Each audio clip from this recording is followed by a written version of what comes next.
Well, go on and praise him in here. Go on and praise him.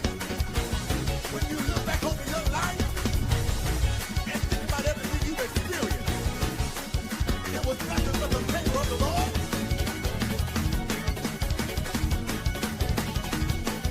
I said it was nothing but the favor of the Lord. If you know that it was the favor of the Lord, go on and praise him in here.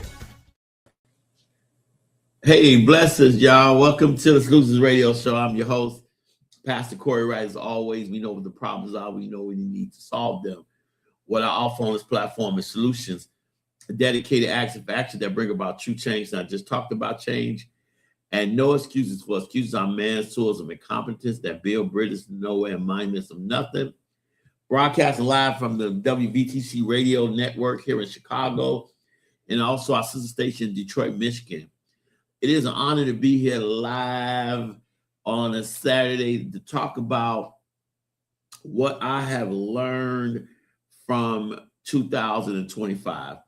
Let me first say thank God for this opportunity. I want to thank my co-host in her absence. We kind of switched shifts, so she couldn't be here today, but it is, I'm glad that she is there. And I thank God for this opportunity. Today is really a blessed day for me because I am going into 2026 full of commitment. And I'm going to talk about all the things in 2025, and a lot of things that happened in 2025 has been life-changing, and it has been truly life-changing in a manner that I thank God. So I hope everyone tunes in, like, love, and share, because this is one of these shows that you definitely want to have somebody watch this show, because you are going to love it. The first thing that I want to talk about in the radio show is the fact that I made it. So many people didn't make it this year. We have lost a lot of people this year, and a lot of people didn't make it. But God saw fit for you to make it. And that's such a blessing that you did make it. And I want to let everyone know who lost someone this year. I know some people that I care about that's attending a funeral today. And there are many people, great people, that have been in the news that have passed this year. And we want you to know that we are with you. The Solutions Radio Show sends our prayers to you, especially Dr. Conway, who is a friend of mine. I'm sorry about the loss of your family. This time is, really kind of tough for me because one of my best friends, Miss Felicia Ransom, she passed. Well, her birthday was recently. I think yesterday, the day before yesterday. And it's tough because we grew up together, and her being one of my best friends. And then like 24 days later, her sister passed. And they were so close. So this time of the year is kind of tough. And then also it's the holidays where so many people are not here. So many of your family members and friends may not be here. So it is a blessing for God to have us here. And, I don't take any of that for granted. I want to talk about some various things today that 2025 taught me about myself, about my ministry commitment, about my love commitment, about church commitment. this year I went back to therapy. It was one of the best moves I've ever made because, I was in a situation that was not a good situation for me. I had people around me that manipulated emotions. And I was in a bad place because sometimes strong people really don't know what limit we are when it comes to strength because we're used to being so strong. And sometimes we look at our lives and we say to ourselves, I can do this, or I don't need anybody. I can do this. But we all need somebody. And in my therapy session, my therapist asked me one of the greatest questions that you should ask yourself in 2026. Many of us are going to start this year off with resolutions, expectations, and things that we're going to say we're going to do. But he asked me a question because one of the greatest truths I found out in therapy, and one of the greatest truths I found out in my life in 52 years, I have never made a mistake that I did on my own to make this mistake. I have always made mistakes following somebody, trying to please somebody, or do something for somebody, or in a relationship way. I've always made mistakes. So he asked me one of the greatest questions. He said, because many people are going to put all these resolutions. They're going to say, I'm going to get rid of this. I'm going to get rid of that. I am going to change what I do, how I do. And New Year's is always a great stepping stone to greatness. I don't belittle that. New Year's is always a place where we can do something different. But New Year's is a time that gives us a resolve. But the question I want you to ask yourself is the question that changed my life in 2025 that my therapist asked me. He said, who are you uninterrupted? I want you to really think about that, because the devil cannot stop what God has for you, nor can he stop you from being what God called you to be. But he sends things to take away your godly self, to take away who God created you to be, to hinder you from growing into this great person and doing amazing things. There is a version of you that is spectacular beyond all means when you find an uninterrupted person in yourself. Many of us have grew up in bad situations. Many of us had to face poverty. Many of us had to face situations that is hard to recover from because trauma and tragedy has a lasting effect. But who are you uninterrupted? Who are you when you're not sick? Who are you when you are blessed? Who are you when you are in tune with who God created you? Who are you when you're not worrying about monetary situations? Who are you when you're not in relationship foolishness? And who are you when you're not in ministries that want to bury you? Who are you? When he said that, he gave me the analogy of the fact that the devil comes to kill, steal, and destroy. And he cannot curse what God has blessed, nor can he stop what God has sent. So he showed all these interruptions. He said, people in your life, have you ever been in a place whereas, hey, good afternoon, we got Franklin, we got the owner watching. God bless you, man. Have you ever been in a place where you're by yourself doing good? You're growing. You're being blessed. You're saving money. You're doing great. And as soon as you get it in a situation, get around certain people, You get in certain situations, certain ministries, certain relationships. You fall in love with somebody. Everything goes down. A distraction to interrupt what God wants to do in your life.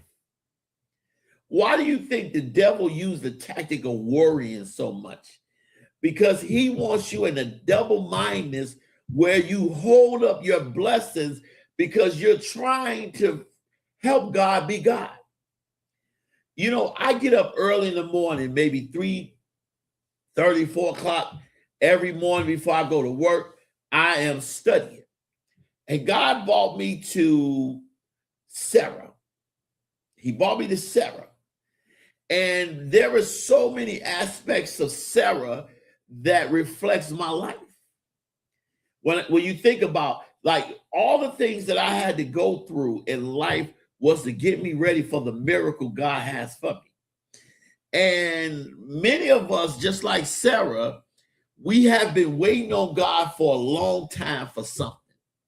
And a lot of us feel like we are past our prime, that it won't happen. Just like Sarah thought when she overheard God telling Abraham that she's going to have a baby.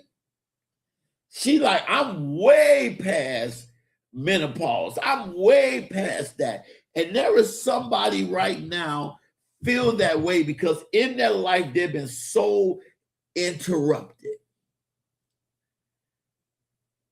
Who are you uninterrupted? Then Sarah said, okay, I'm going to try to help God. I'm going to help God or try to expedite what God said and make what God said on my time. I am going to put him in there with my handmaid. But what happened? Sarah became pregnant. And God gave her the miracle. And one of the points I want to really deal with before that, you are not too old to do what God said you're going to do. If God said it, if you're 9 or 99, it's going to come to fruition. You are not past your prime, and you are not past the point where God can't use you the way he wants to use you. Who are you uninterrupted? One of the things that my therapist wanted me to see was every time I have been at a place of greatness, I have always been interrupted. Every time that I have been in a place, it could have been a ministry, it could have been some where God is using me in a major way, I have been interrupted. Who are we uninterrupted? Who are we when we're not worrying about how we're gonna make it? Who are we when we're not worrying about who's trying to stab us in the back? Who are we when we don't have everybody else's burden on us? Who are we uninterrupted? When my therapist said that to me, it touched my life in a way because I never seen that. I never seen that. You know, because he says to me that how can you be what God wants you to be when you don't find peace in being who you want to be? I have been asked many times, you know, what will make you happy? And my therapist always tell me that you already have to be happy, just add on. Because it doesn't make a difference when you think about Paul and Silas, the jail cell didn't stop them from praising God. And you got to be able to find God even when you on a cross. Like the thief on the cross. In all his suffering and everything he was going through, he understood he belonged there. But Jesus didn't. He understood he was next to God. And he understood that I got to find God no matter how bad my situation is. I have learned to be content, but not comfortable. I'm thankful, grateful, and content, but not comfortable. Because I understand there are greater things to do. But who are you uninterrupted? Many of you all are going to start this new year off with resolutions, with pledges, with everything. But who are you uninterrupted? Is it that you are not that person, or is it that you're that person or greater, but you don't see it because you are so interrupted by so many things? Sometimes our situations don't allow us to see the movement of God and what God is doing. So we're so committed to the interruptions that we forget who we are uninterrupted. See, right now in my life, I am uninterrupted and committed to what God said. In 2026, I don't want anything that God doesn't want me to have. That is my whole motto. Because if God gave me vision, he gives me provision. But if I am uninterrupted because I am thankful, grateful, I may not have a big house today, but I got somewhere to live. I'm thankful for that. I may not have a brand new car, but I have a car that's getting me where I am. I'm thankful for that. I may not be married, but I have someone special in my life. I'm thankful for that. I'm grateful. One of the ways that you eliminate fighting in life or comparison is to be grateful. I'm happy somebody got a Mercedes or got a fancy car. I'm happy. But I'm also happy I got mine. It may not be a fancy car, but there is nowhere you can drive in your fancy car that I can't drive to in my regular car. Gratitude. Who are you uninterrupted? My therapist this time around was so much harder on me because he had to get me to understand the why. To understand that there is a survivor me, and there is a person that's living me. There is a person that is interrupted, and there is a person that's uninterrupted. And once we get into a place in peace in God, then we become uninterrupted. David never, ever feared Goliath. David was not worried about Goliath because David had already found peace in God and what God has already done for David. Goliath's strength made no difference to him. Goliath was a champion. He had an armor bearer go before him. David wasn't worried, but he never addressed the armor bearer. He never had a stone for the armor bearer. He addressed Goliath to his face. I'm going to chop your head off. He was uninterrupted. And when we become uninterrupted in God, we ain't fearing what we don't have. We ain't trying to figure it out like Sarah did. Many of us do what God never told us to do because we are impatient and we're trying to work it out ourselves. We're trying to help God be God. Most people look at the Bible and say, in the beginning, God created the heaven and earth. In the beginning. And that's where that started. But there was a beginning before in the beginning.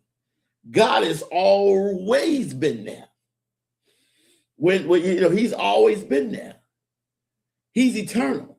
Before anything was created, even before the devil was created, God was already there.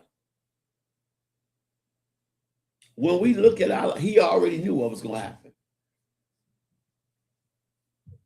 Who was that? Was it John or who then seeing that that the lamb was already slain, that he knew already before he came what had to be done. Jesus was there always in the beginning before anything was created. And that's why when we look at our 2026, you have to ask yourself, who are you uninterrupted? Who are you outside of those negative people? Who are you outside of that negative job? Who are you outside of those negative family members? Who are you outside of your financial situation? Who are you outside of that?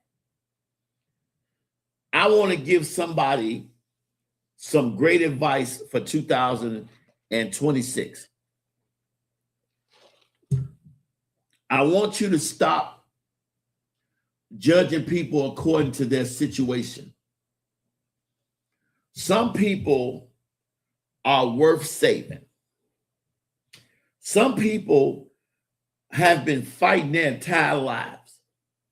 Some people have been in bad situations for years. God showed me that if you want to see the best out of somebody, put them in a place where they can be safe. Put them in a place where they don't have to worry about how they're going to fix something or something going to happen for them, or worrying about bills. And it's a lot of our men, we got to understand this. If we want to, especially if you have a woman that's a great entrepreneur, that's strong, that's gifted, you have somebody like that, put her in a position whereas this person can be safe and don't have to worry about nothing.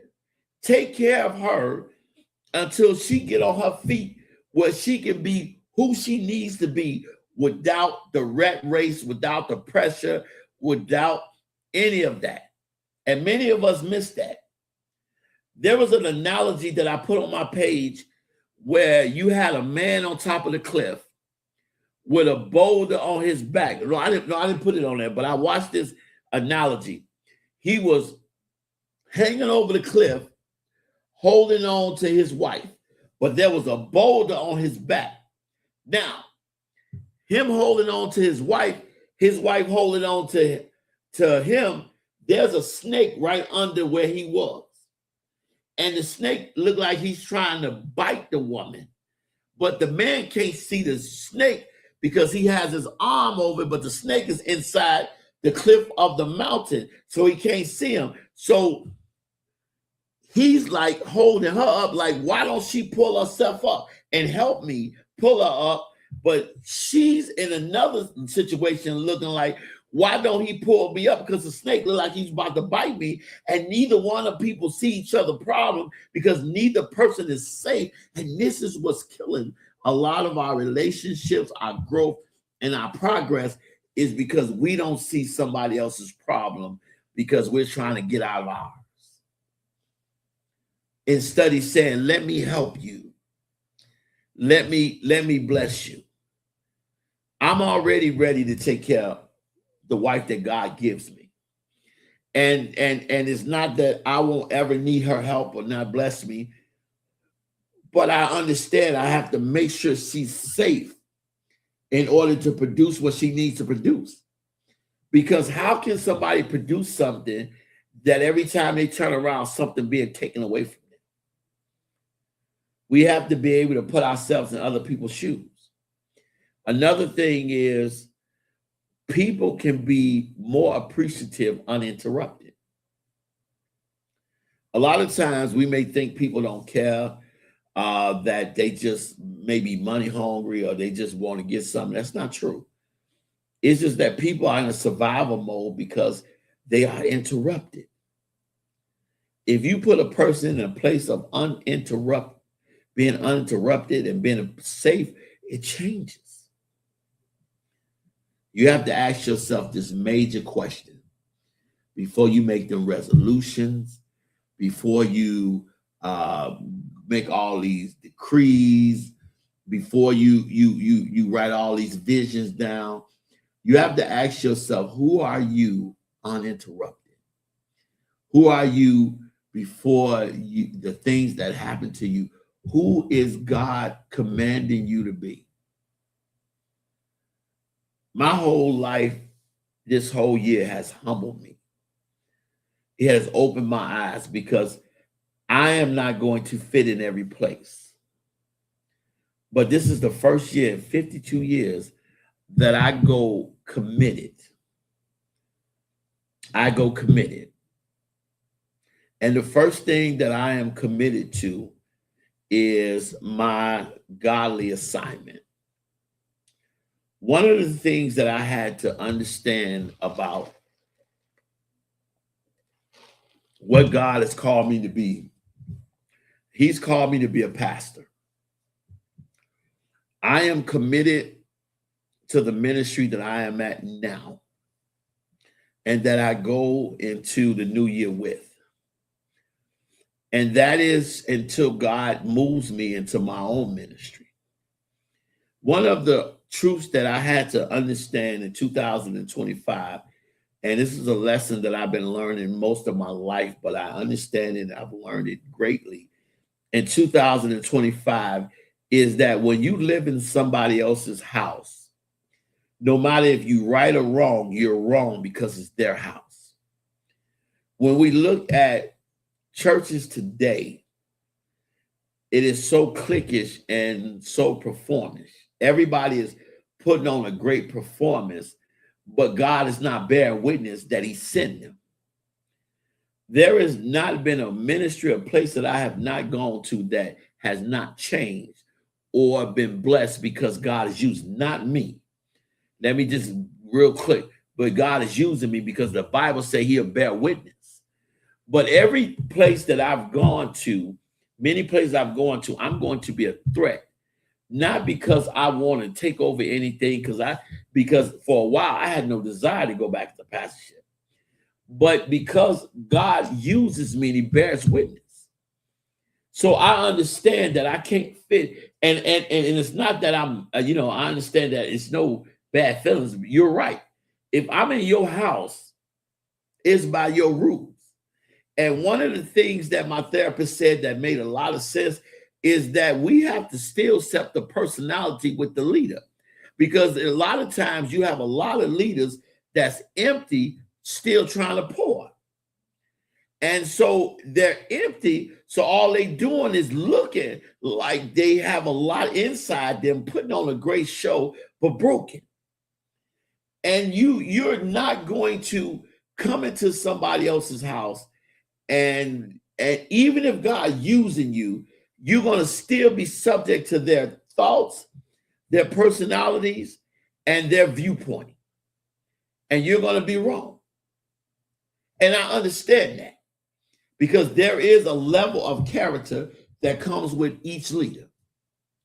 Because right now you have all these church associations that you have all these gifted, well-dressed preachers who only that put on great performances while our community is still dying and while people are not being healed and not being delivered. You see that. And I understand that. And that's why I'm committed to this. I'm committed to who God called me to be in the ministry. But outside of the place I'm at now, I will not join another church. I will stay here, be faithful to the shepherd of that house's vision and what that shepherd of the house wants me to do. And he understands, just like I understand, that God is to send me out. A prophet of God came to the leader and told him about. He reached back. And what he said to me is, how many leaders will come back and get you? Because God told me to come back and get you. God told me to train you in a manner not for you to stay, but to send you back out. Because there are great things that God has for you. And I'm faithful to that. I'm committed to that. I'm committed to that. Because I understand that I have to be in a place where God can use me. And anything that, being that I'm in a place where God can use me, I don't need to be subject to somebody else's thought of me.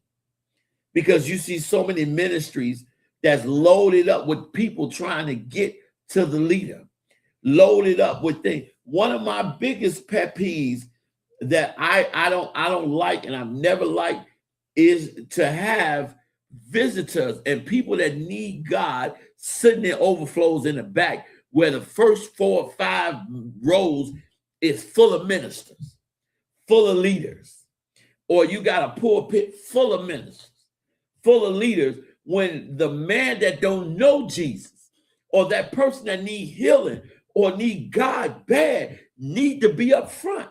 Not all these ministers, but they're loaded up. And everybody has their way of leading. I have nothing against anybody leading any kind of way. You have a right, because you are who God put there, and I respect that. But I understand that. I'm always trying to fit into, I can't. And I'm not going to try any. 2020, I'm not. Because it doesn't make a difference what you or any other ministry think about somebody that God using. Radical, being a radical. The woman of God, Greta Preston, I was trying to be, there was a pastorship that I really wanted. And I remember her reaching out to me and said, Pastor Corey, you're not going to get it, and God is not going to give it to you. Blessings, Gerald. God is not going to give it to you because he wants you to be radical. He wants you to reach people. And one of the greatest parts about our Christian life that hurt us is the judgmental Christians. Like, you forget when God saved you. And you run into these judgmental Christians, and they wonder why their life is the way it is because the same way you judge people, God is going to judge you. You judge people by the fruit they bear and by the Spirit. But if you're judging them by a standard of way you see something and not the way it is, then guess what? That's what's on your life. Because now God judges you. You have a lot of judgmental ladies don't understand why you're single. Because you're judging men or judging people in a manner that you don't judge yourself. And that means God has to judge you that way. I'm committed to that. I'm never going to ask anybody to let me speak anywhere. I understand that God is moving me there to create a place that's all about him. That's not cliquish. That's not going to make people sit in overflows way in the back. That's going to really show care. The one thing I love about the ministry I'm under now, they give back to the community. They're out there. That man cared about me and went searched for me, went out and talked to me. He had me in tears because I've never seen a leader do that. I've never been under a leader who gonna reach out and make sure I'm okay. I met there are many leaders that shake your hand. Hey, brother, you're good in church. You'll never hear from them. Never. And then you have, people like, wow. People even, let me look you up. Let me find out about, let me look you. Why? But then just like my therapist said, it's about when God is using somebody, he bears witness, it makes people uncomfortable. He said, no matter where you go, because the light on your life makes people uncomfortable. You're gonna face it. because you're not meant to go back to digress to somebody else's thought. You're meant to go forward in God. So what happens is you small yourself for somebody to feel secure. Because one of the things that I've never been removed for or never been in odds with any leader or anybody is my service to God. It's always been my opinion, what I agree and don't agree. Never been that. But it was a lesson in 2025 that was part of one of the greatest lessons, because you really see who people are when you're down and you're going through something. And that's just not in the churches. And you have people that only care about you to the scope of what they feel you do for them or what matters to them. That's it. When I went back to therapy, it was one of the best things I've ever done this far, because now I understand me in a manner that I didn't. Because I had gotten disciplined, I have gotten better, but I forgot to live. And the reason why I wasn't living, because one of the things that I found out in therapy was God always wanted to give me the victory, but I always left before I seen it. So it wasn't that you didn't see the moment things happening.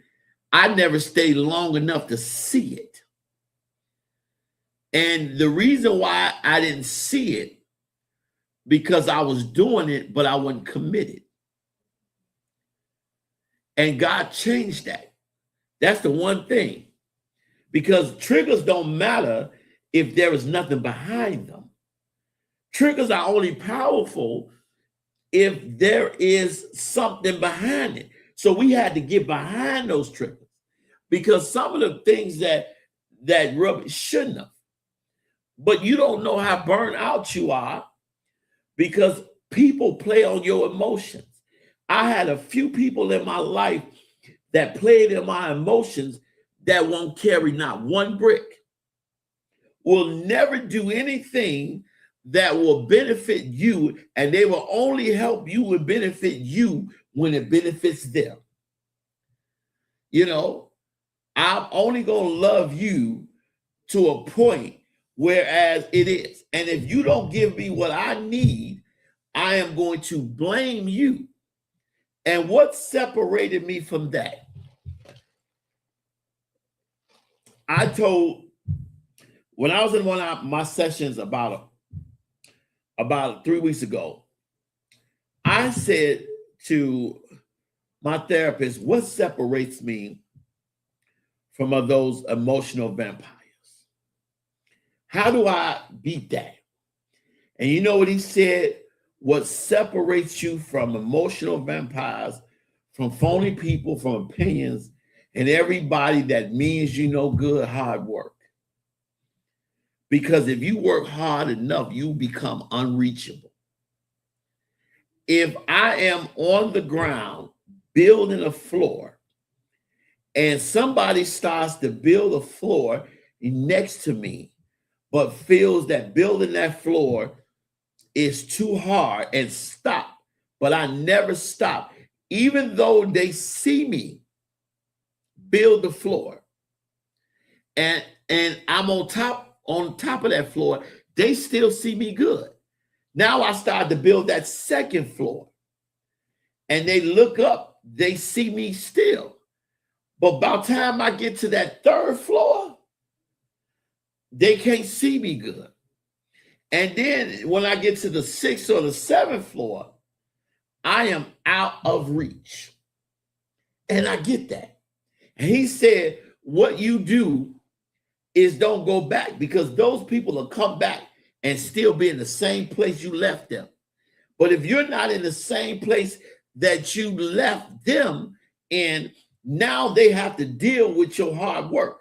And many people right now, they gonna fight for you in their life, or they want you like, because they see the hard work and they know the hard work separates you from them. And many people don't want to lose that. They're not gonna make a move that benefits you, only them. And that separates them.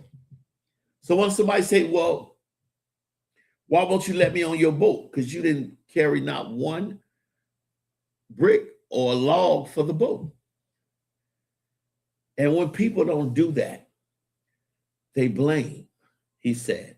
They blame and they play that emotional game. Because you know why?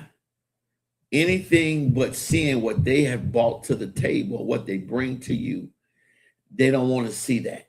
Because some people just bring fights. Some people just bring emotional problems. So many people just bring, they don't care about what you're going through. So I'm committed to God's church assignment for my life. I'm a pastor. I'm a leader. I'm never going to do good in somebody else's ministry.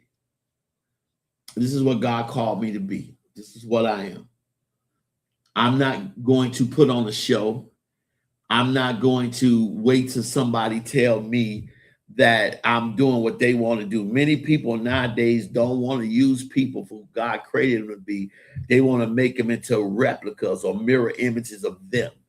They want the ministry to reflect them and what they do, opposed to what God brought you to or what God called you to do.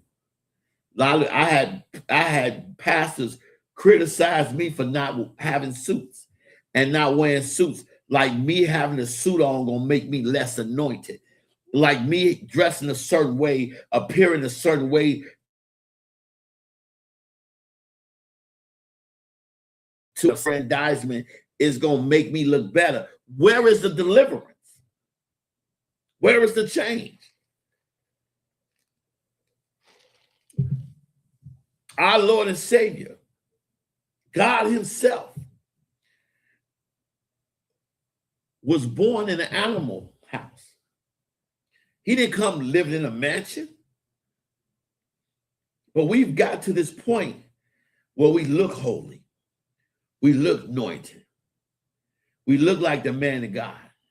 But what he said, like dead bones in a sepulcher, you know, nothing inside, falling all out, doing all that mess. Come on. God bears witness. So I'm committed to that. So far as 2015 taught me that I am called to be a pastor. I've been a pastor, called to be a leader. I am going to always have problems in somebody else's ministry, you know, because of not because of my service, because of their personality. You have a lot of people are made by their titles and not their service. They're very insecure in who they are. And the only thing that gives them security in life is their title. A lot of people won't sit down man to man with you. Or woman to woman with you, they got a problem with you. They won't do that. Because you know why? They don't never want to admit they're wrong. You have some leaders that won't even apologize. They can't. Because it's their position that makes them, not the God in them that makes them. Not what God says do. You know, everybody wants to be a certain way. I don't want to be what God didn't call me to be. I'm happy mopping the floor. I'm happy teaching Sunday school. I'm happy praying. I don't need to be in a pulpit. You know, one of the things that always been in my life, I've always had radio. And I used to make a lot of leaders I've been under mad. I ain't gotta wait and beg you for preaching time. I ain't gotta work around your insecurities. I can go preach all day on radio. I can go ahead and speak all day. I don't have to do that. That's not, it's not a competition. We're trying to win souls, not being seen. So I'm committed to that. And I believe God is bringing me into the ministry he has for me and the ministry he wants me to do soon. But until then, the church I'm at now, and that pastor be here in January, I'll be interviewing him. I'm going to remain there and faithful to that until God moves me. Until God moves me. You know, I'm good. I'm not going anywhere else. And the next time I move, I move into my own ministry. So I don't deal with all that. I don't have to be in those bishops and cliques and all them Baptist associations and all that other stuff. No, I'm not. I'm not being a part of that. Because if God can accept me for who I am, why can't man? So I'm committed to that. So in 2005, I'm committed. 2026, I'm committed to that. I'm also committed to my love assignment. It was prophesied to me who my wife is. And what was prophesied to me was only revealed to these people by God. There was a specific person that one of the prophets said that only God could have shown her who she was. And when I tell you who this woman of God is, if I tell you, but I'm not, because that won't be on here. But when I tell you she's a powerful, powerful woman of God, I prayed for her. I asked God for somebody like her or her when she was unavailable. And I knew that I got this person that I'm good, anointed, amazing, and neither one of us been through the greatest of greatest, but somebody who strong, that can pour back into me, that can pray for me. Specifically said her.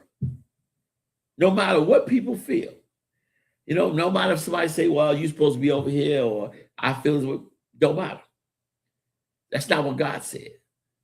Many people hear from, well, God told me this. Well, if God told you that, he'll tell me that. And God ain't going to bring mess together. He ain't going to bring people to come and fight. He ain't going to do that. And I'm committed to that love assignment going into 2026. I'm committed to my ministry assignment, and I'm committed to my love assignment. I'm committed to that. I'm satisfied and I'm good with her. I'm not going to find nobody better ministry-wise, woman of God, nobody beautiful, nobody intelligent, go-getter, entrepreneurship. I'm not. And I'm not going to waste my time on anybody else. 2025, December 31st will end certain relationships, certain connections, certain friendships, certain everything. Not saying I'm in a relationship, but it will end it. I will have no response. I would not go back and forth with anybody. I am not going to do it because it's about building. I don't care how much I love somebody. I don't care how beautiful somebody is. If we build nothing and only have confusion and frustration, I don't want it. And you know what? God never let anything outside of her work. Every relationship I had outside of her didn't work. And the woman of God, the prophet of God said, you know what? Every single relationship did not work out for you because you prayed for her and God gave you her, and he never changed his mind. Even when you did, he never changed his mind, and you were not committed to her. That's your wife. And you're going to see her greatness when you put her in a place where she's safe. She's been fighting so much in her life, and she's been fighting for her life. And when she's in a place where she's safe, loved, and taken care of, you're going to reap the benefits of an extraordinary woman to the likelihood she don't even know how bad she is, how amazing she is, and what she going to do. She have no clue. So I'm committed to my church assignment. Because, see, I don't have any resolutions for 2026. I have commitments. I'm not going into 2026 saying I'm looking for God to do amazing things. God has already done amazing things. I have become uninterrupted. So I don't need new stuff. I need to be loyal to what he's given me and committed. So I'm committed to the ministry and the leader that I'm under now until God puts me back in place of leadership, which will be soon. I'm committed to the person he said. So I don't want nobody else. 2000, and you won't see me. Hey, you can have it. I'm good. I'm committed to the love assignment. Now I'm committed to my family assignment. My mom is the greatest mom in the world. My mom is old. One of the hardest things I've ever watched is my mom get old. My mom hitting 80. I don't know how long we're going to have with my mom, but I'm thankful to God for my mom. I have said so many times, sometimes I get, frustrated. My mom has a building, take care of my mom. And, but, one of the things that it is when you don't have your mom, you don't have that person that's going to love you through and through. You don't have that. It's one of the hardest things in the world. And I thank God for my mom. I thank God for who she is. And, my mom helps me and I make sure she's great. And my mom said, you do so much for me. You show so much love. It's that when that day comes, my day come, your day come, you're gonna know if I would go before you, you will know I gave you my all. And when God calls you, I gave you, I gave you my all. I've seen many funerals and officiated many funerals where the people at the funeral acting a fool because you didn't do that person right when they was there. I'll never worry about that because I know I've given my mom all I had while she's on this earth. I'll be sad, she wasn't here and I'll be, hurt, but I won't feel guilty. I told somebody the other day, I sleep well at night because there is no softer pillow in the world than a clear conscience. Ooh. So, my family, my kids, my kids are grown. Well, my baby boy, he is a junior. He's 17. He will be a senior next year, going off to college. My middle son be graduating from college soon next year. And my oldest son, he's studying to be a chef. And I'm committed to seeing them grow into productive men, doing great things. I pray God blesses me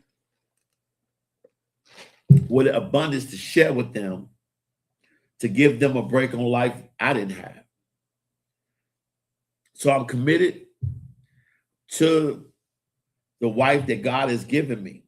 Well, she comes first. God did her before anybody. And I'm committed to seeing her grow into who God called her to be.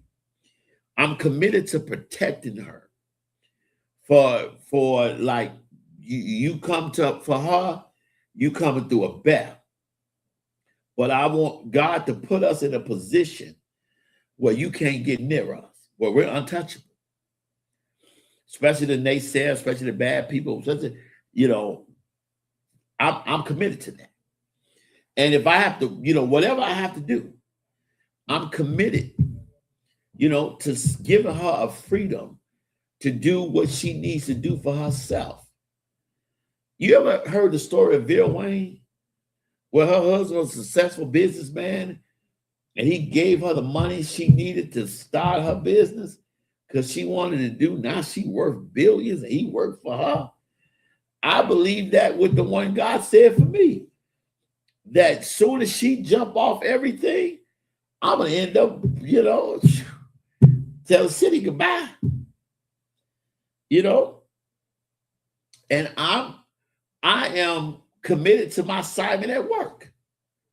I have just been promoted. I'm in a place where many people may be struggling. God has blessed me to be promoted and a chance where there's all year round overtime, where I know that I can't go nowhere else and make what I make to do what I do. So I know when it comes to job, I'm committed. And the only reason why I'm not committed to this job is because God gives me my own business or my own radio show every day. That's the only reason why I am committed to this job, because I understand that there is no other job I can go to make what I make, to do what I do. So I'm cool with that. I'm committed. That's the reason why this year, the woman of God, Prophet Jewel Hollingsworth said, she said, God is a rewarder. She gave me Hebrews 6:10 for always helping people getting the word out there doing. She said, he's a rewarder of those that labor in love. He's a rewarder. And she said, my 2026 is going to be one of the greatest testimonies ever. And the testimony going to carry me all the way. And it's already, because I'm already committed to my God assignment, committed to the love that God said to have, who is my wife. I'm committed, not just in love, committed. I'm committed to my family assignment. I'm committed to my work assignment, because I understand that I'm at a place where I can only go outside of a job to have more. Because anything that I do to make what I'm making now, to do what I do now, is going to cost me years of school. God bless me. I'm committed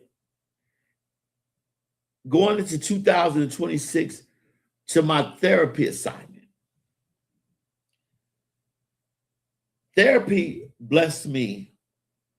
It saved my life years ago, but right now it's shaping my life, because I'm understanding about reaction.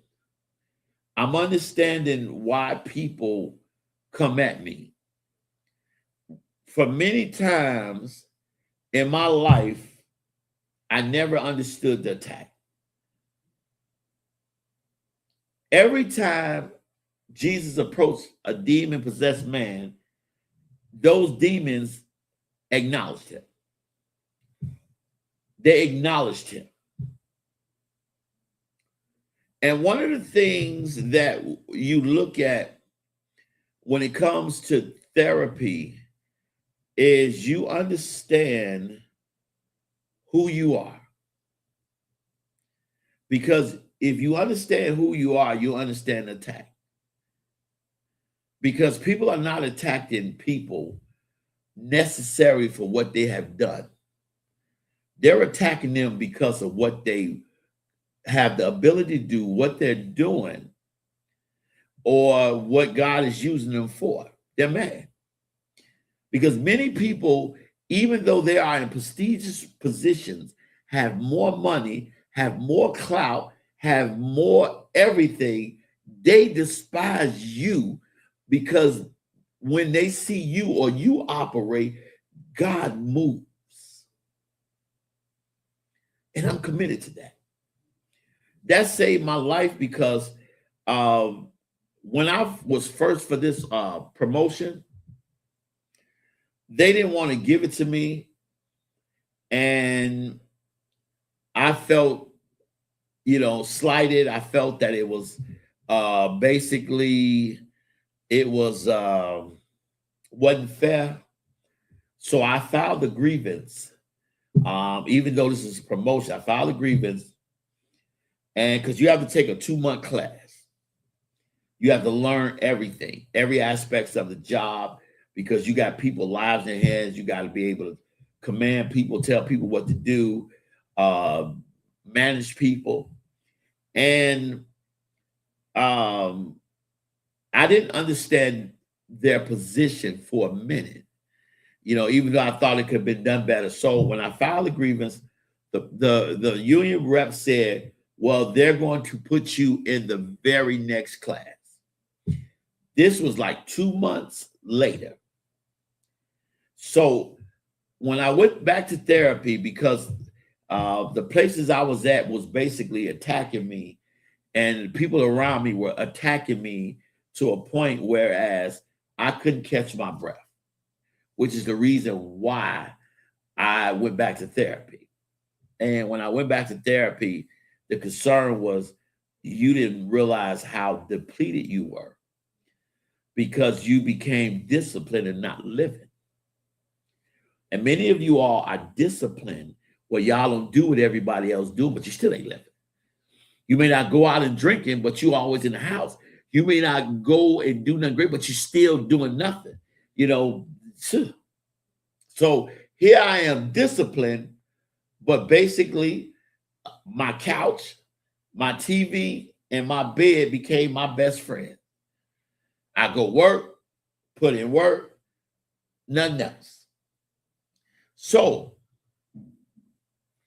when we think about living, so when we look at, so what my therapist said do, he said,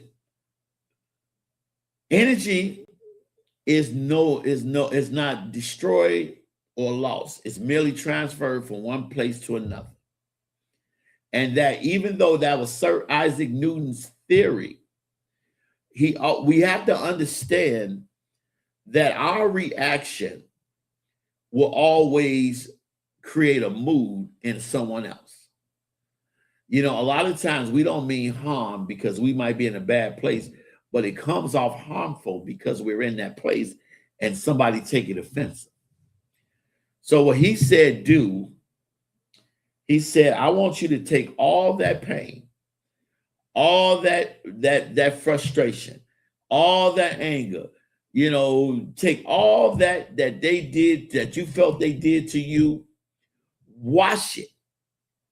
Meaning that, I'm not going to let it affect me negatively. Wash it and use it as fuel.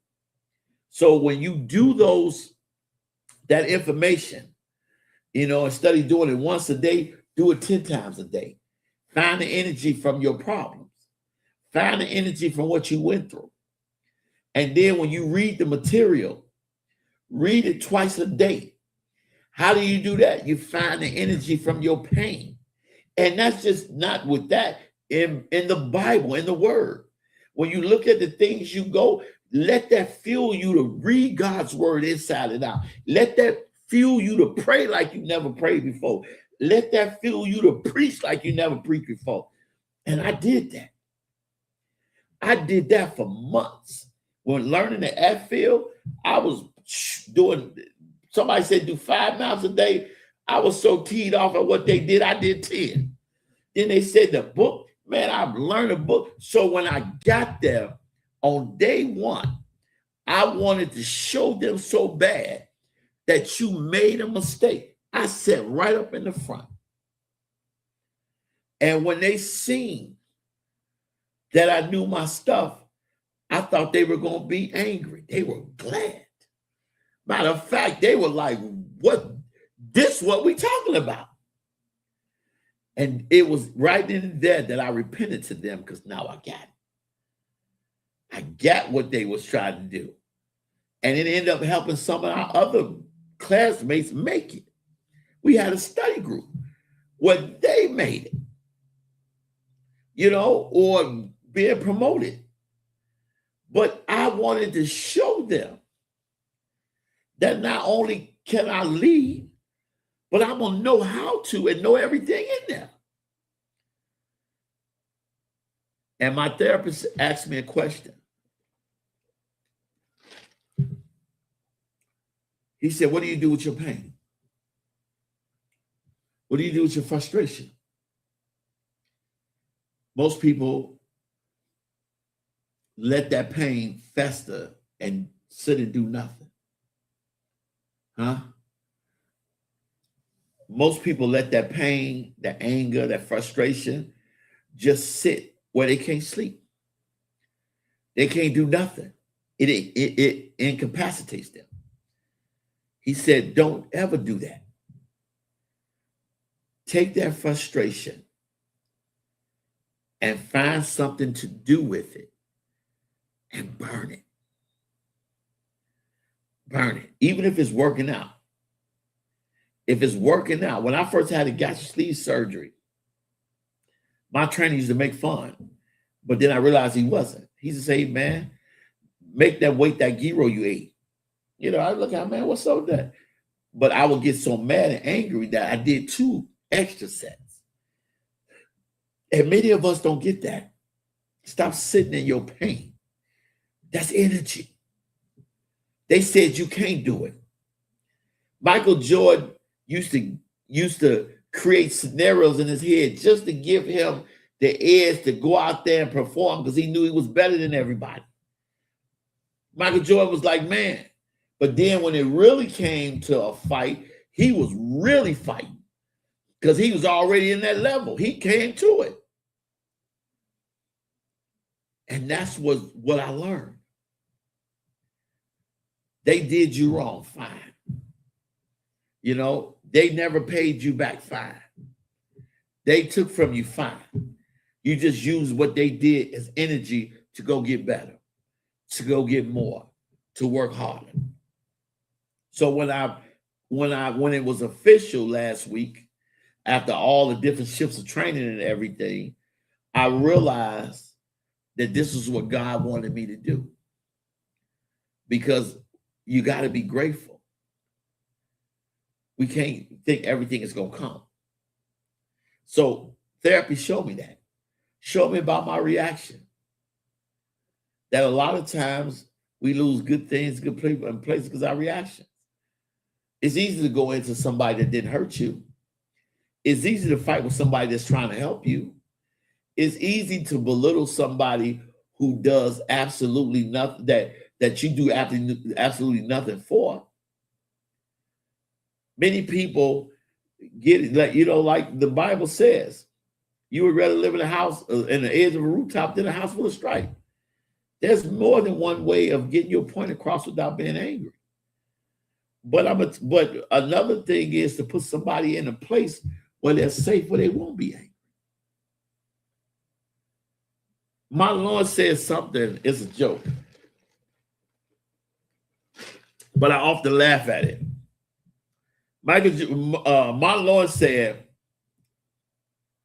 he went over to Eddie Murphy's house, and it was the nicest house he ever stayed in. He was like, oh my goodness, Eddie, this is nice. He said, if you get in an argument with your lady in a house like that, he said, she may go off, but she ain't gonna leave. He said, what if you get mad at her? You be like, hey man, listen, if you don't like her, I just get out. And he said, she'll be like, get out. I get out. Forget your little bowling alley, your little airstrip, and your big old giant house with all these rooms and all this. Forget all that. He said she'll get to the door and be like, turn around and say, why you acting like this? But he said, let you have some nasty stuff, some dirt, a dirty house, a nasty small house, and you say, get out. Well, I'm leaving. You'll get out. They be like, you get out. I thought you would never ask, But it's funny. But, basically he was saying that, when you put somebody in a beautiful place, in a nice place, they're not going to be quick. And a lot of times, people's reactions are often because of where they are.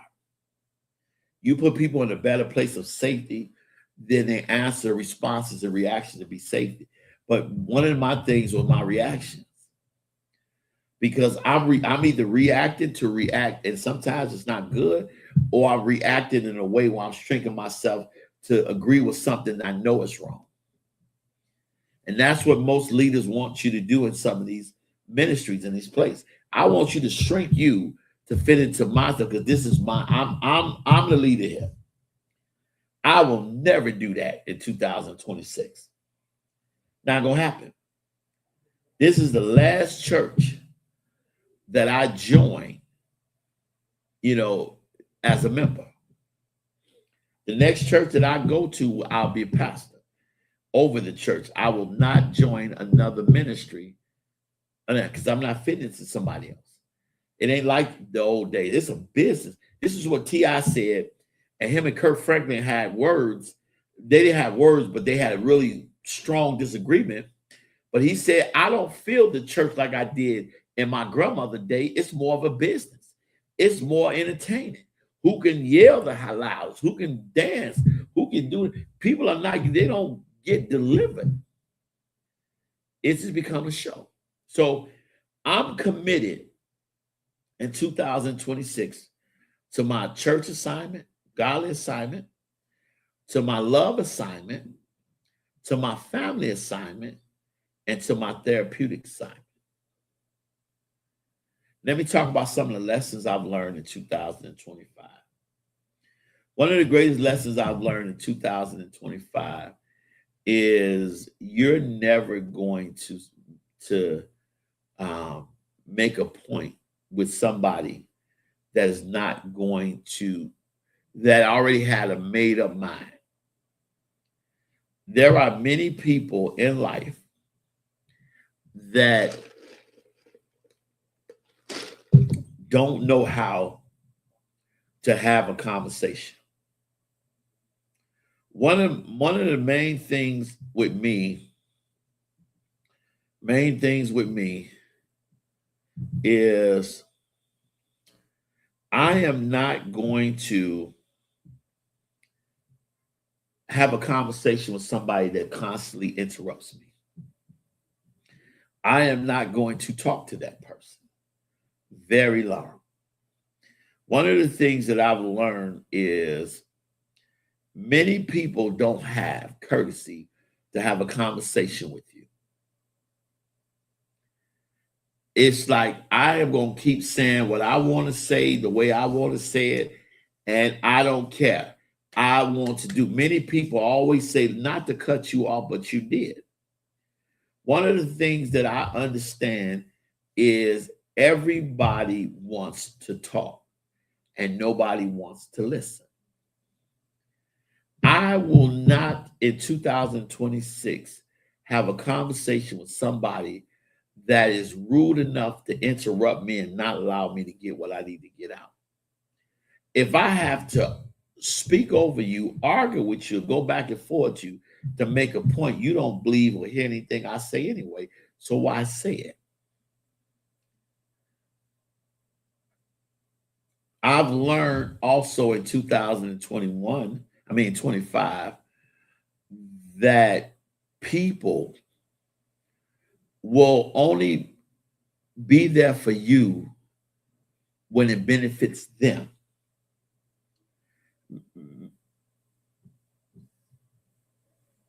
My therapist said to me that true love shows love whether that love is reciprocated. That if you can do something for somebody without trying to put them in a bad situation, you do it out of love. Love is shown when a person is in a bad place. Many people make people situational. I am going to show you love that benefits me. I know you're in a bad place, so I'm going to try to advance, or unfortunately, a lot of people may be in a financial bound. Let me help you out, see if I can't get lucky or something. Or you have people can see you in a bad mental place or you're in a bad situation and they're going to come down on you. My pet peeve is I cannot deal with anybody that will kick me when I'm down.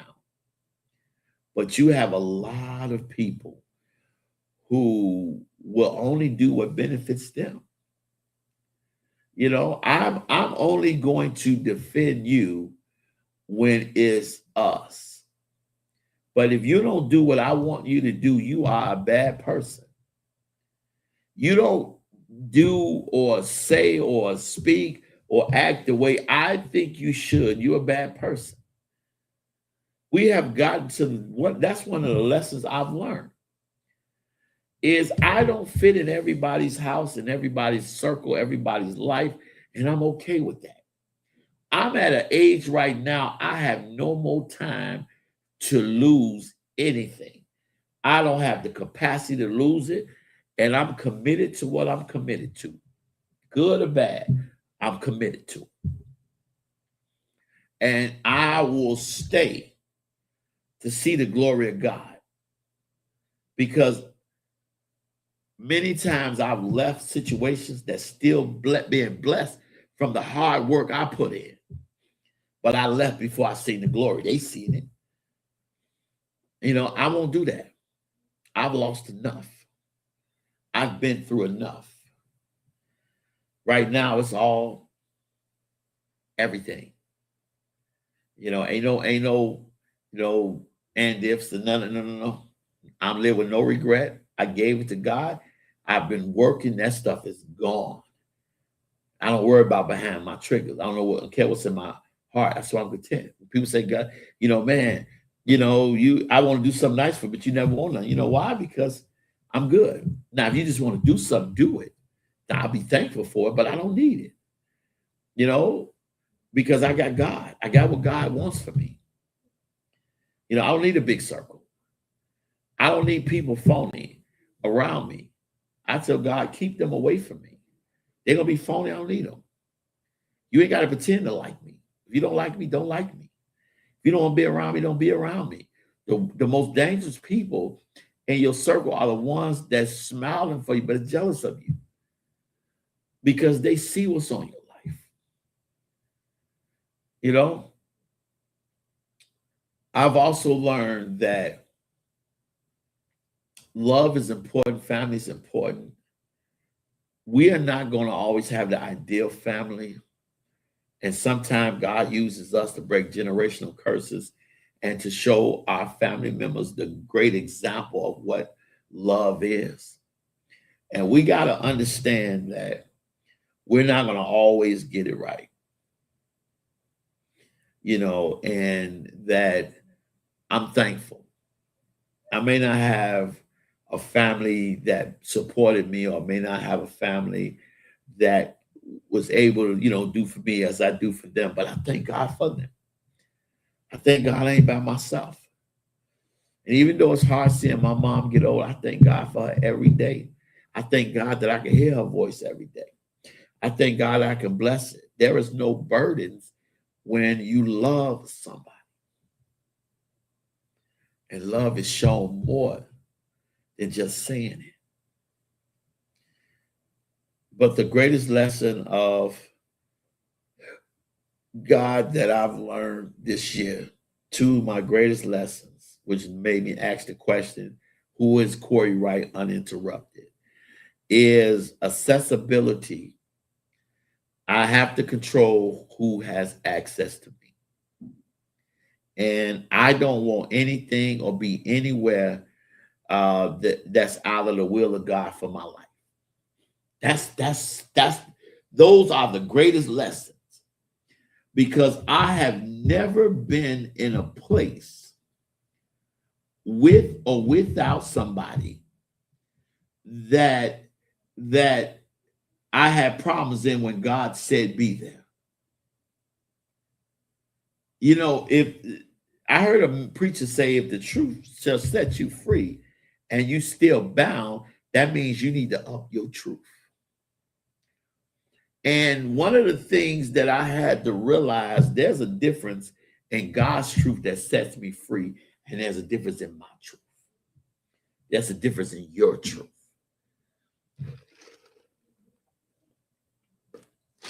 One of the things that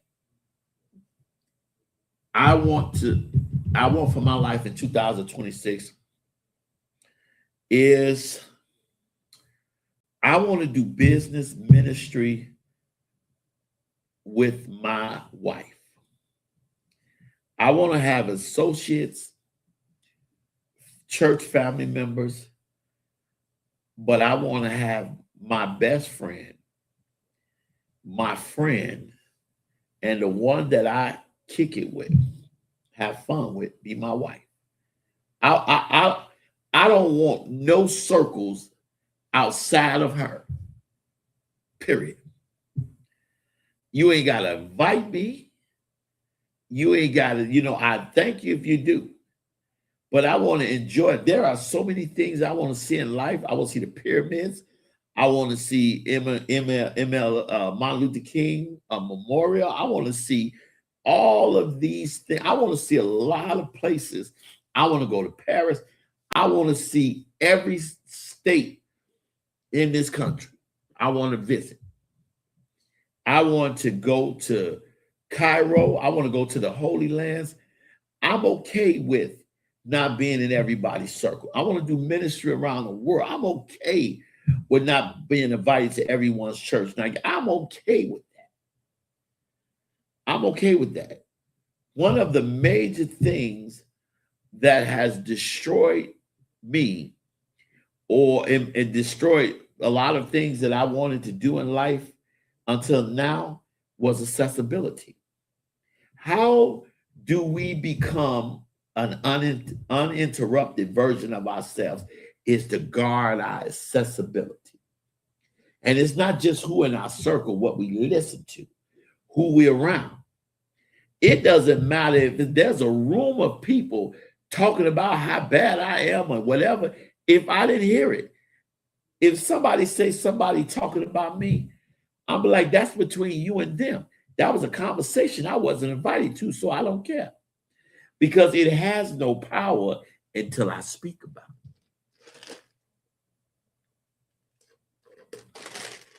Well, these refreshers good. So, accessibility. Whatever I'm doing, I don't need nobody else's opinion, especially if God say do it. Keep your opinion. Well, I didn't ask you that.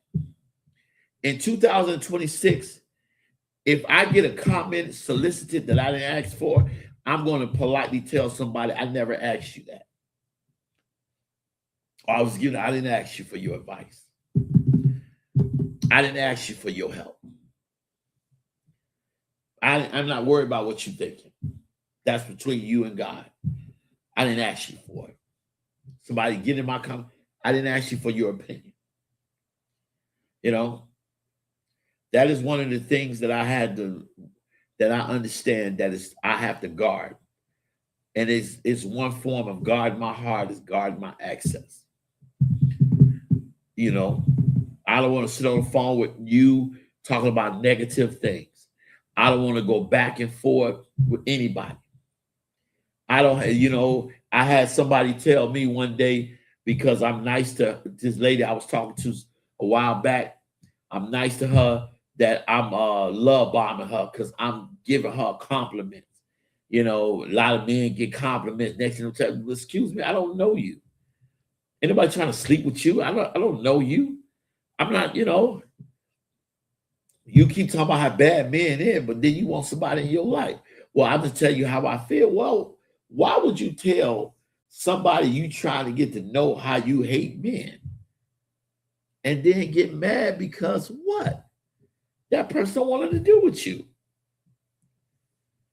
So you got to watch the access. I don't know negativity. Don't call me. I need some information. No.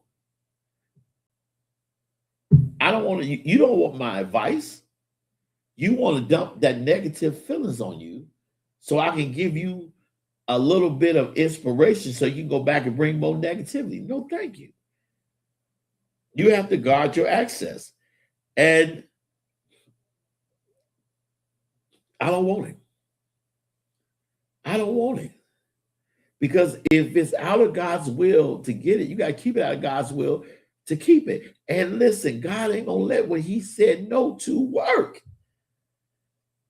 You are not going to get that man or woman or that business, that house, your way, that car. You are not going to get it your way. Get that out of your head. You're not going to outsmart God. You're not going to out leverage God. You're not, it's not going to happen. The greatest part of my service as a man of God ever is this year coming to the fruition or the place of completely surrendered. God, your will. I am in 2026 committed to being me in full unapologetically.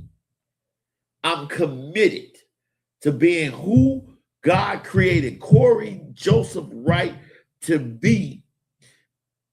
I'm committed to that in full unapologetically. I don't care who don't want to be around me, who don't want to work with me, what church I'm not invited to. I don't care if I ever get a chance to speak anywhere. I am going to be me unapologetically. I am not everyone's taste because many people are phony. They want to look a certain way and study being a way, and they don't want to open up the word to people. Don't want to learn the word. They want to go by what somebody say. They want to pick the sermon. They don't want to go through the whole Bible. When I did Bible study, I went through the whole Bible, chapter by chapter by chapter. I'm committed. I'm committed to being me fully. I'm committed to being me fully in ministry work. I'm committed to being me fully in relationship work. I'm committed to being me fully at work. I'm committed to being me fully in family work, in therapy. I am committed. I'm committed to radio. I'm giving radio, all I got until I don't have it anymore. But I'm giving all I have because I'm committed to it. You're not going to get any resolutions from me or enter anything. I'm committed to God's will for my life in 2026. I am not going to say that I'm going to work out more. I'm going to just do it, being committed to it, uninterrupted. And we have to understand that we have to put our mind, heart, and spirit in a place of peace in God so we are uninterrupted by what's going on around us. When my therapist said that to me, he said, what are your goals for 2026? The uninterrupted version of you. That hit me.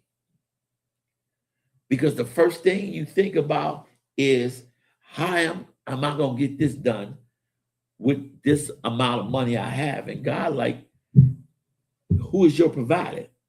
It's God, so you're uninterrupted. Don't worry about how it's going to get paid if God told you to go. How am I going to make this happen with this person? If God says that's the person that you love and you be with, he going to take care of that. He going to make sure you have abundance. You say, I'm committed, uninterrupted in God. It's going to work out for my family. And everybody that's connected to me is going to be blessed. Therapy. You see the things that's happening in your life. You uninterrupted. People don't want to accept you when you better yourself. If you don't change who you are, all you're going to do is blame people for what you missed out. It's easy to blame the world for how bad your life is. It's easy to blame situations for how bad things are. It's easy to do that. But what happens? When I walked in here today, I was so blessed because I haven't been here in a few weeks because of, training for this new position and all the snow. And it's amazing, the studio now. It looks amazing what Dr. Franklin did in a matter of weeks. It's amazing how God has expanded this radio and television network the way he has under his leadership, because you look at from the room we went to where we are when we bought almost a whole mall. But when God is in it, he bears witness to it. You don't have to make all these decrees and declare. Every resolution that you make, guess what? The devil, he heard you make it. I'm going to do this. I'm going to do it. You know what? He's already sending people to interrupt you. Huh? And what we doing doesn't have to be televised. All the things that God is doing in my life right now, you won't hear them on this radio show or anything else. The person that God has for me, you won't hear. When you hear about her, we'll be married. When you know who she is, we'll be married. Before I come back, you don't know. And it's not that I'm had her.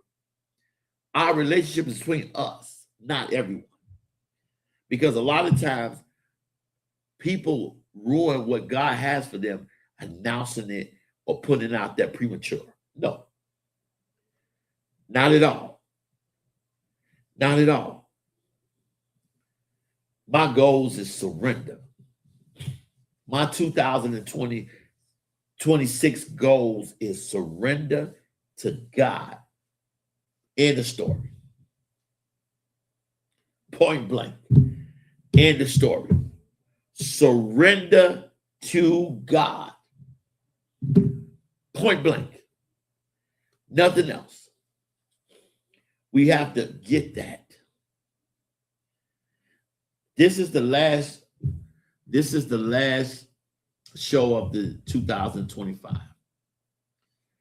We are approaching a brand new year. One of the things that was taken away from me this year was worry. I had to repent to God heavy this year because I realized all the worrying and how I'm gonna figure out stuff and this and that, it all was for nothing because God already had a plan. Sometimes we have to go through some of the worst situations to become better people. You know, because if we don't correct in us what we use to destroy us, then God will give us something new that we would destroy with us. The worst thing you can do is become the weapon formed against yourself that's allowing the devil to prosper in your life. That you cannot cast out demons that you enjoy playing with. You cannot be phony in what you're doing. Now, God knows we all fall short. God knows that we fight. We're human. We're going to make mistakes. And even if I make mistakes, because God chose us, we still sound like him. Like when you think about Peter, he told Peter, you gonna deny me 3 times before the cock crow. What happened? That third time, then people said, you definitely one of his disciples. You with him, you sound just like him. And even though you try to deny God because he chose you, you sound just like him. And Peter had to cuss and go off before they left him alone, meaning he had to sound like them for them to leave him alone. And a lot of people won't leave you alone until you sound like them. And, you know, instead of being happy who you are in Christ. People, who are you uninterrupted? You have to ask yourself this question. because some of y'all think a new year, a new season, more money, more opportunities, and more stuff is going to change who you are, because you don't know who you are uninterrupted. You don't know who you are outside of your problems.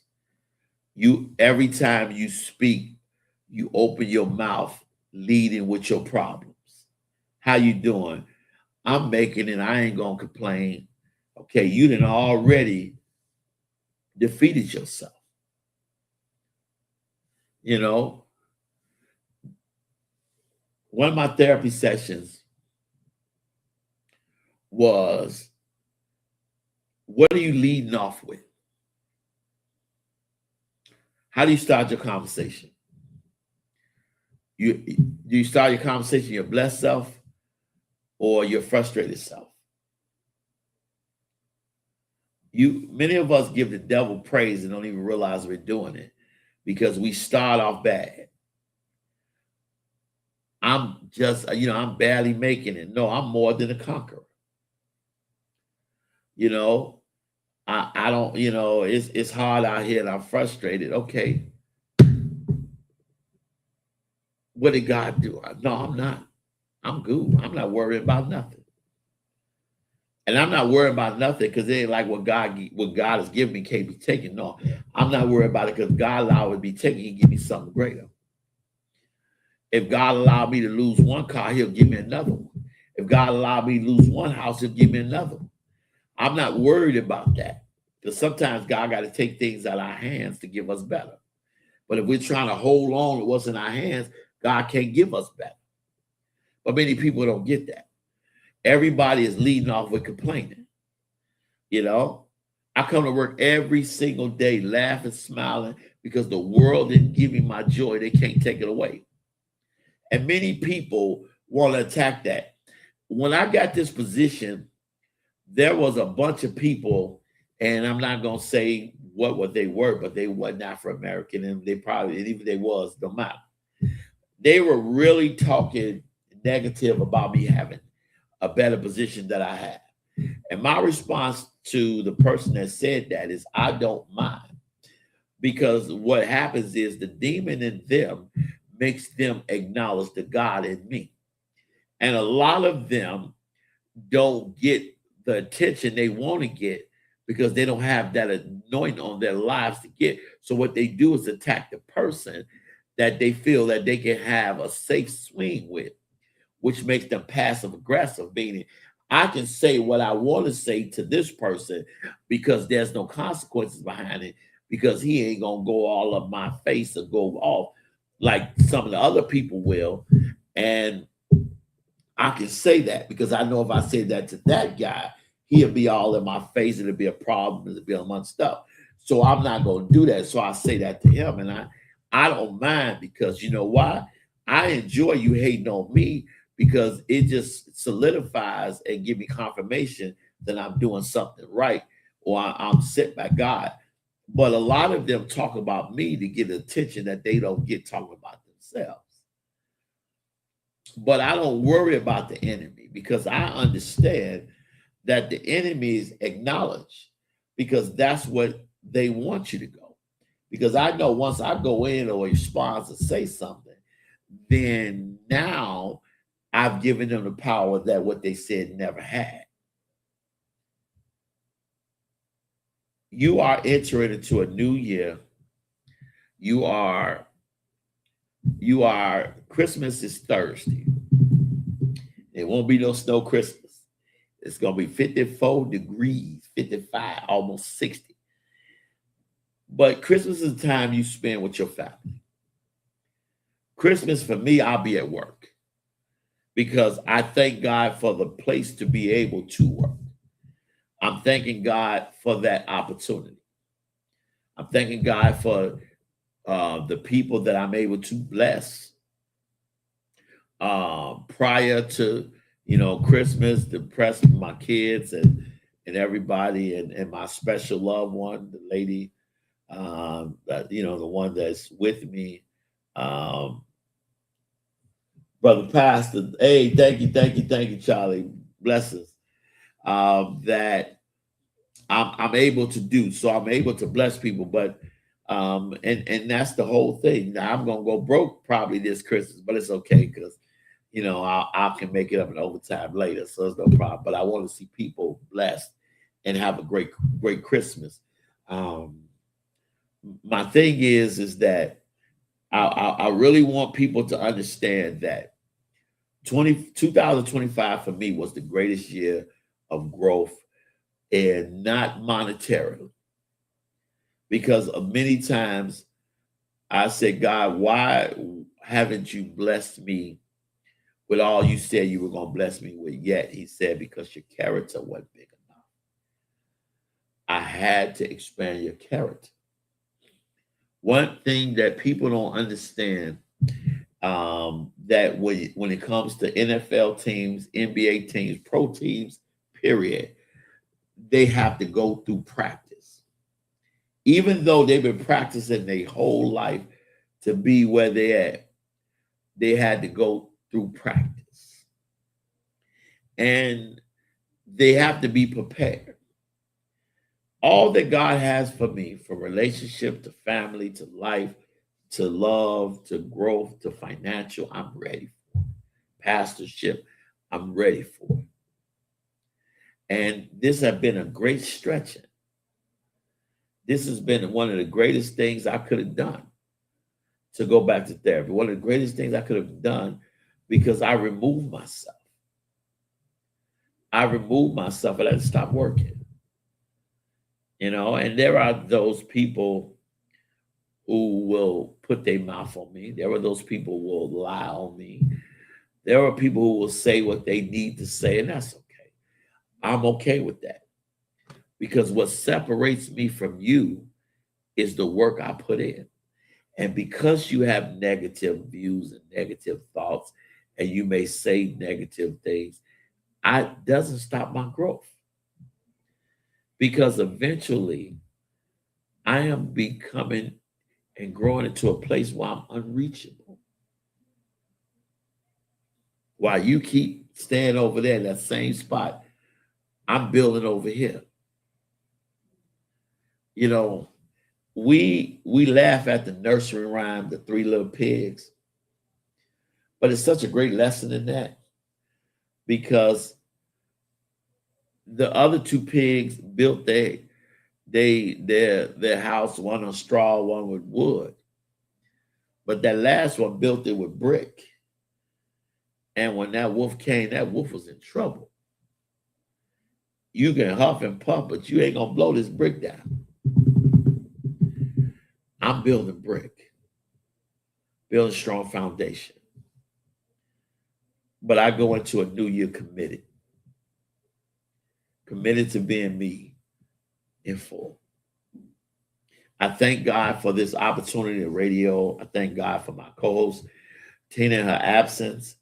I thank God for the WVTC network and this year of growth, this year of radio. I thank God for my multimedia person. She is amazing. She created this background. She created this all my commercials. She created a lot of my content, and I thank God for them. And I thank God for everything that's happening in 2026. You all will see me in 2026, the first Saturday of January, where I will be talking about the goals, and I will be talking about the next levels, and I will be talking about first fruits. And it's not just monetarily first fruits, but what are you giving to God first? To talk about the nation, talking about the things that's happening. We have some major, powerful topics to be happening in 2026. Now, I will be in church 2000 for New Year's. I don't like being out with the bullets because everybody is shooting. I normally go to Indiana. It's something about Indiana where you don't see all that shooting in Indiana. Those police don't play. Every year, I normally get me a room, a hotel room, either downtown or Indiana. Because even though they shooting in the city, they're not shooting downtown. They're not shooting close to downtown. They're not shooting downtown. So I would want to be, because I want to wake up, in a beautiful place downtown or Indiana. I love Indiana. Those are the place, I would do that because to me, Crown Point, Indiana is the most beautiful place I've seen. I've seen some of them homes in Crown Point, Indiana. And when God permits it, one day I'm going to live in Crown Point, Indiana. But I normally do that because I worry about the shoot, and I want us to be safe on New Year's night because they will be shooting, and we have to be better with these services on New Year's night, because we can't keep people 2 or 3 o'clock in the morning unless we're going to keep them all night, send them home in the middle of the gunshots. That's not good. That's not a great place to be. So I just think, we got to really, really be careful with that to know what we have to do. But I want to reiterate the question for 2026 to ask yourself is, who are you uninterrupted? Who are you outside of what life made you to be or shaped you to be? Who are you if a lot of those things never happened to you? Who would you be? What would you do? Where would you go? How many blessings, relationships, great things you've lost because you're trying to get it, maintain it, or grow it, interrupt it? Who are you when you don't have to take on your kids' problems? Who are you when you don't have to take on your friends' problems? Who are you when you don't have to take on your family problems? Who are you when you're not in mess with people? Who are you when you don't have to fight every day? Who are you when you got total peace in God? There was a gospel song said, if God does nothing else for me, he's done enough. 2026, I will never small myself for nobody. I won't preach the same, pray the same, live the same, none of that. And it's amazing how you think about what people think about you. But when you have who God wants for you, you're good. Sometimes you need somebody who has been through all kinds of stuff. They'll appreciate what God has bought you. They'll appreciate what God has given. They'll appreciate what God is doing. They'll appreciate it. I have been so eager to get on top level that I have not been thankful for the level I'm on. I have not been able to celebrate walking up the stairs to another level. I have not been able to have joy and peace and fun on the journey. God, like, I am taking you somewhere, but live life. When we think about double-mindedness, we think that that's just believing and not believing. But what happens when you worry?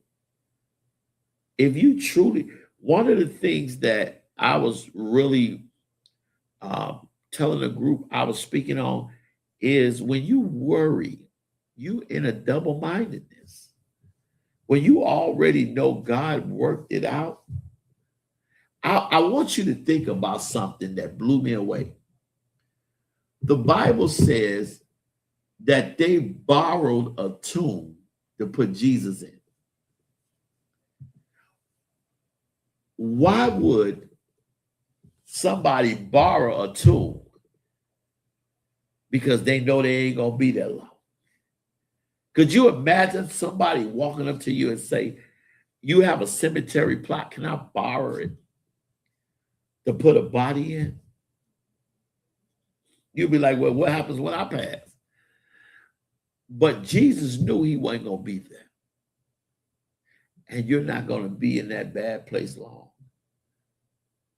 You have to understand there is a you that the world created, but there is an uninterrupted you.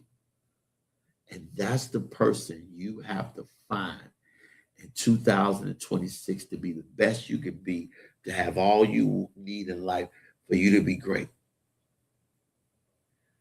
One of the main things that has interrupted my life is relationships.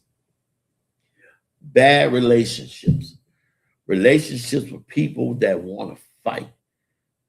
Now that God said that that person is her, and that's been confirmed through his prophets, and that's been confirmed through her, my love and relationship status is uninterrupted. Now that God has confirmed that I know I'm a pastor, confirmed that he's moving me to my own ministry, that the man of God that I'm under now was told by the prophets that he sent pastor somebody who has been thrown away, who's been cast away, that I'm going to train and send out. That I'm okay. I'm okay with whatever they want me to do. I don't need to be on the pulpit to preach. I ain't anxious to jump on there to do that. No, I just want to be a part and work. But I'm committed to that until God moves me. I'm committed to my family assignment, my boys. I'm committed to therapy. I'm committed to those things. First time. I'm not looking for nothing but what God said. I'm not looking for no new nothing. And I'm committed to what he says to be committed to. In the story, I'm committed to my job. I was up for other promotions. I was up for a position that's over 911 center. But I'm not going to take it. Why? Because all I'm moving is from one place to another, when the ultimate goal is for me to leave working for anybody, period. So I'm at a great job, not working hard. I work hard sometimes.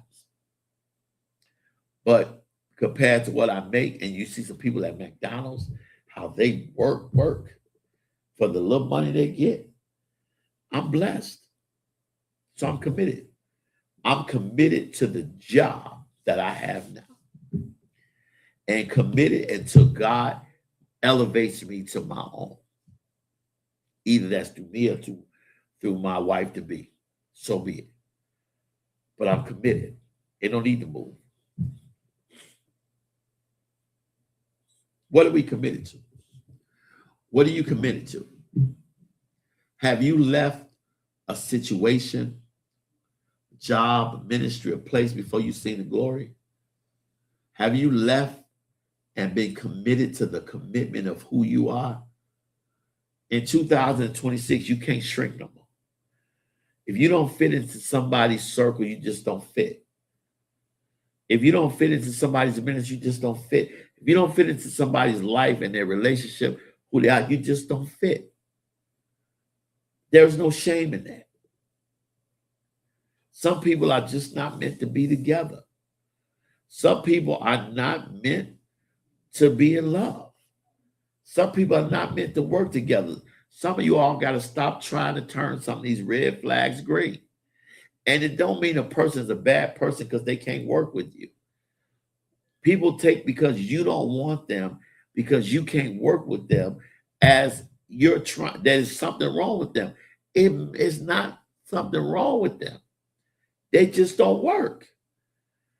If somebody bought me a pair of $5,000 mics that was a size 9, it doesn't mean something wrong with the shoe. They just don't fit me.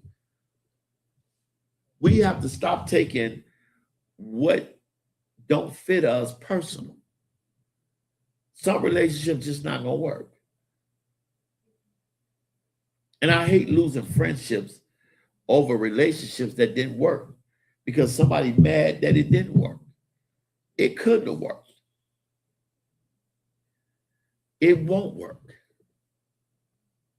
Not because I don't want it to work, but because it's not meant to work.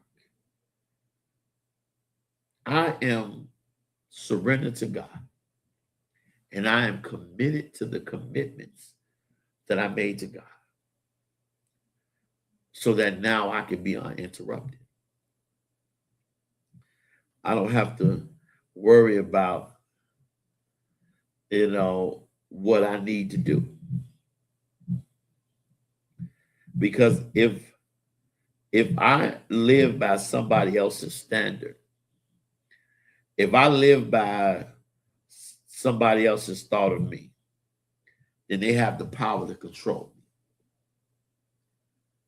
It took me a long time to get this, a lot of hard work, a lot of therapy to get this, because I understood that if I didn't change me, I'm going to keep losing everything. I was so surprised that God worked out a lot of situations. And I thank God for everything he's blessed me with, including that person. She's open. She's completely open.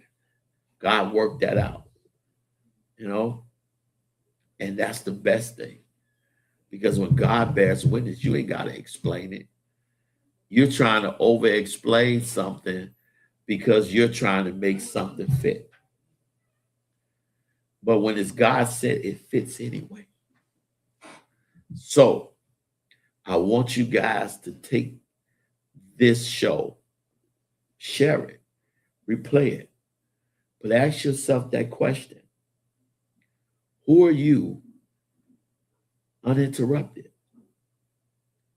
And once you find out who you are uninterrupted, don't let anybody else interrupt you. People want to be distractions. That's what the devil do. Because he don't want you to see the authority you have, the power you have. He sends distractions. I'm okay. And I'm content and I'm blessed. I want you guys to have a safe new year. I want you guys to be safe going to these watch services. One of the things that I'm always up 4:30 in the morning, 3:30 in the morning before I go to work, because that's the fourth watch of prayer. That's when we are in the open heaven. That's when most scholars and theologians believe Jesus rose from the grave. They believe that's when Jacob fought God wrestled God all into the morning at the fourth watch. And I'm always waking up at the fourth watch of prayer. And that's when I do my best studying. Is there, because you're under open heaven. You command your day from that point. That's when light takes darkness away. It doesn't just become light. It hits dark. That's the darkest of the night. That's when joy comes in the morning. So you got to ask yourself the question before the problems, before the situation, before all the things come, who did God make you to be? Find that person and let that person thrive in 2026.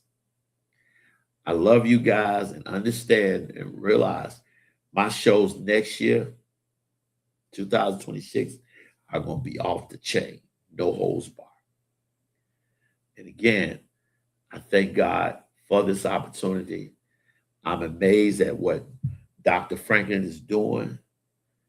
And if there is anybody that I look up to and that I know God has his hands on, it's him. Because he's never let anything stop him. And if you've seen the place now, in just 2 weeks, just imagine in a year what this place is going to be. I pray God bless him and his family and everything. And you all have a Merry Christmas and a Happy New Year. See y'all guys like next year. Love you guys. Bye. Well, go on and praise